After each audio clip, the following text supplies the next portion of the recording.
Good morning, guys. You know what time it is. It's Sunday, September 14th, and it's time for tactics. So I've been playing a ton of rapid games, a lot of Game 30 online at chess.com, getting ready for this over-the-board tournament this coming weekend here in Sioux Falls. It's called the Governor's Cup, and if you got nothing going on, come join it because the prize money is actually pretty good. The under 1800 section that I'll be playing in has a first place prize of $1,100. Second place is like $600.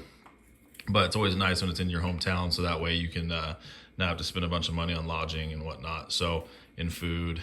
And anyway, without further ado, here's a game I played last night against another American player, about a 1630. Not a bad player, but it's definitely obvious when you play people that are 100 points lower rated than you versus 100 points higher rated or at the same rating as you, just because there's little things. So here's how the game went. He went from rook b1 to rook e1, attacking my pawn on e3.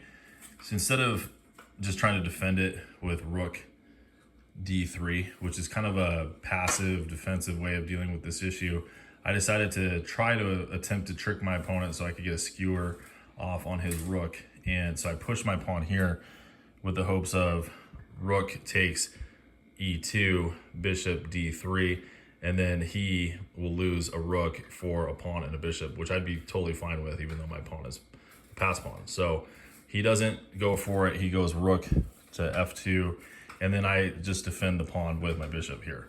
So now his rooks are tied down to the defense of my pass pawn. He, at this point, goes after my bishop and goes rook to f3. And I need to get my knight more into the game and open that F file for my other rook to get into the game. So I go knight to E4. And then he plays somewhat of a peculiar move. I didn't quite understand why, maybe just to kind of defend his king more, keep it in a safer spot. But he goes king to H2, which I thought was a mistake. It's just too conservative. And now I go knight to D2, attacking his rook and putting it to question. Like, what are you trying to attempt here? At this point, he just trades off with my bishop. He takes my bishop here. I take his rook here. And rook takes pawn. So he's just had enough. He's just going to trade the bishop or the rook for my pawn and my bishop. But because of his peculiar king move earlier, you can see the idea that is probably brewing in your mind as well. I mean, we got that open F file now, and my knight springs into action. So I go knight to F1 check, which also attacks that pawn that he was trying to defend. He comes here with the king, and now I take the pawn. Great position now for black.